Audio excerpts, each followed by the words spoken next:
WhatsApp us or call us at 457-9997. Activated Mornings on WEFM 99.9 is on now.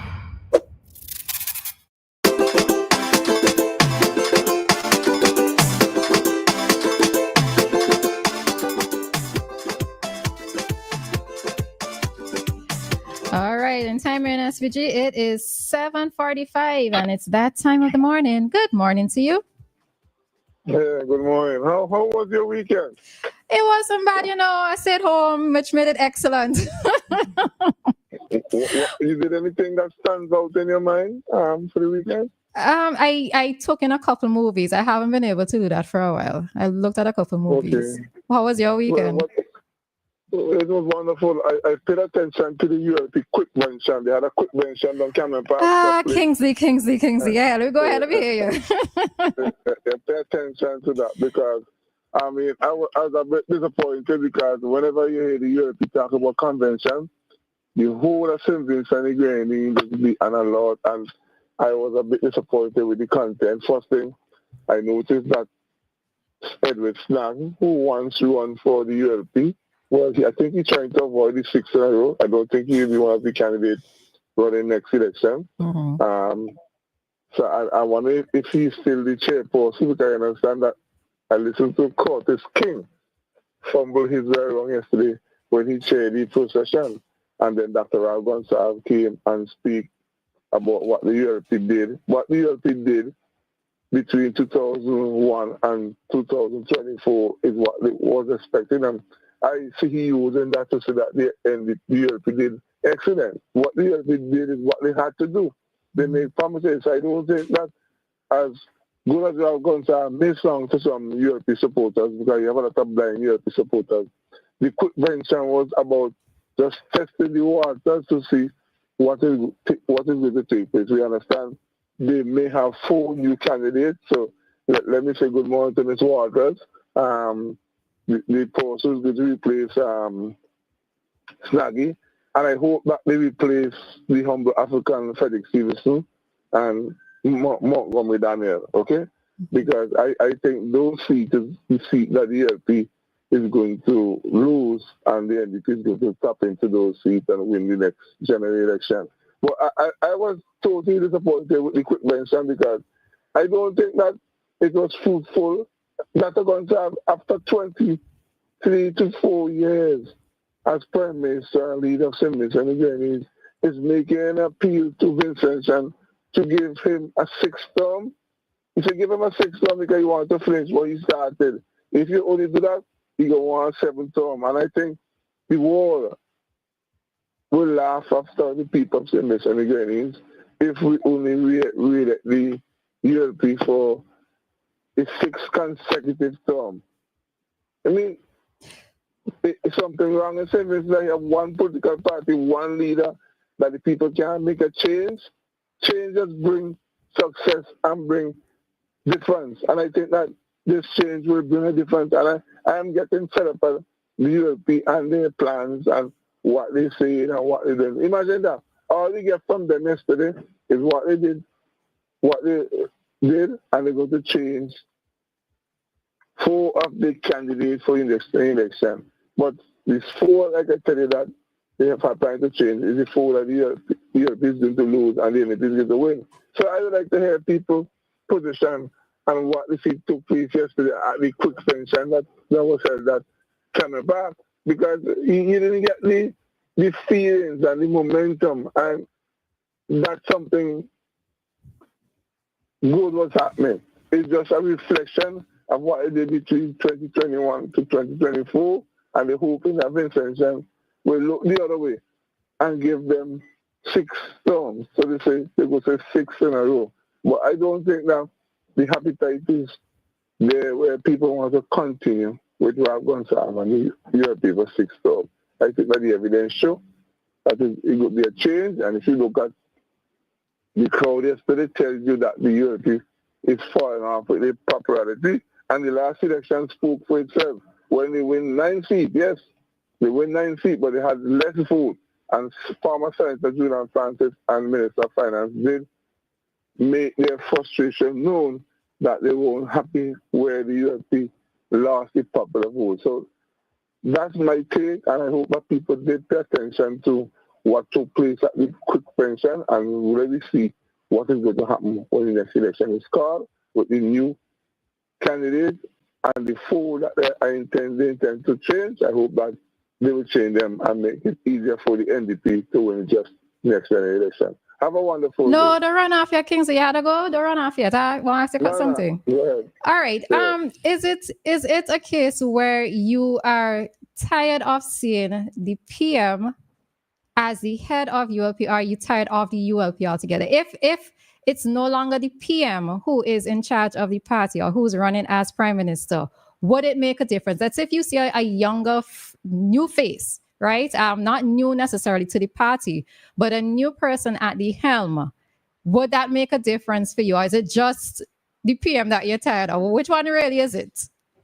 Well, let me tell you something. I am an admirer of Ralph Gonsalves. I have known Ralph Gonsalves all my life. My father introduced me to him, so I like Ralph Gonsalves personally. But it is really fair for us to have one person proclaiming to be the leader and lead the party in for 6 consecutive elections. No, I think we should see some changes. And you may say, who did the exchange is? Some people may say Sabota. I personally feel that the young man, Kingsley Gonsalves, has the experience. I think that he's notable person to be the next candidate to be the leader of the people from baby doc to papa doc. No, I think that we should try and change that here, because I don't know if baby doc will be different than papa doc when time comes. Okay, I just worried about the leadership. I hear Ralph Gonsalves was saying that Senator Peters is a good leader. She forced Absalom to win a seat, and she coming up against. She may come up against Daniel Cummings, and winning Daniel Cummings is like boxing against Mike Tyson. Even sometimes Mike Tyson will beat you before you start beating. You say box against Mike Tyson. You realize he lose a fight the other day, right? That was an act. That was Oh, it was staged. All right, Kingsley. Okay. Yeah, that was all right. staged. Yeah. Have a wonderful day. All right, later. All See you, Kingsley. All right, and that was our commentary segment with Kingsley. The question that I posed to Kingsley is actually what I've been thinking about since last election, to be honest. Is it a case where persons really, are they tired of ULP, or are they tired of the PM being prime minister and leader of the ULP? All right, I think that really was what was my question since the last election, but we're going to move on to something else at this time. An interesting question. It's an interesting question. I think we may go into that at another time, get some persons to give their, maybe we have to do a poll or a survey. Listen, from what we see with that elections in the States where we thought that Kamala Harris was going to win, I do not trust any polls. I done with polls, right? I done, because the light poll. I don't have a problem with my light poll, all right? Just leave it there. I have no problem with mine. All right. All right, then. So we're going to head into this other story. So you may have heard by now, you may have seen a clipping of a video or something. $100,000 was seized and the lock changed as the Inland Revenue Department cracked down on Cashwiz. So Cashwiz, which is one of 2 pawn shops in SVG, came under scrutiny of the Inland Revenue Department, and the Inland Revenue Department, accompanied by members of the police force, went to Cashwiz. They seized over $100,000 in cash, and they changed the locks on the company's premises. I did not even know they could do that, but they changed the locks on the premises of the building. Apparently, the business owes more than $800,000 in unpaid taxes, dating as far back as 2021. Right? So I just want to note something here. So it is important to note, I think, that the Cashwiz has different operations across the Caribbean. So it's not just in SVG alone, but it also has branches in 8 other neighboring Caribbean countries, and it does not have a bank account in St. Vincent and the Grenadines, right? So apparently they are owing $800,000 in taxes from since 2021, and the Inland Revenue Department reported that they reached out to them and they did not comply, and so they had to step in, seize, change the lock. I feel like I don't know how I feel about it. I don't consider it that big of a. Listen, if you don't pay your taxes, you have to face some sort of consequence, right? So I'm just gonna leave it right there. No, no, hold on. You're saying you don't think what were you going to say is not that big of a deal in terms of no. Ignore that. Oh, Yeah. oh, so just blank that out. Okay. Yes, blank. Okay, so we have a call. All right. Hi, caller. Good morning. Hello, good morning. This is Anne. It is, yes. Yes, morning again. Morning. I'm calling to speak about the cash rate issue. Well, I'm a customer also, and I have possessions there, which I supposed to collect this end of the month because I have my receipts and stuff. So I would just like to know here a rep from Cashways, maybe on air or on Facebook, stating how customers gonna get back because it's not our fault. We sign a contract because I have my paper here. We did business, so I want to know how I'm gonna get back my stuff because this end of the month I was to go pay and collect it. Well, ideally, they should be the ones reaching out to all of their customers and letting them know what's happening and what is going to be happening from there on. So really and truly, it's really supposed to be something that they should be doing. Definitely. So that is all I want to know. Okay. They could come and let customers know what is what. Okay. I understand. Yes, I understand. All right. So one of the things, so coming out from the article, what has happened is, so they're owing this money to Inland Revenue, close to $800,000, right? So reading this from, where am I reading this from? This is from ANN. Don't say ANN, right?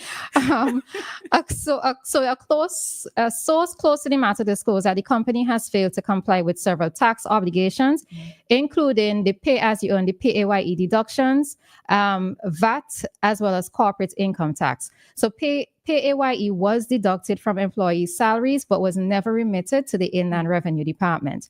All right, and VAT is inclusive in our products, so in our items, anything that is being sold here.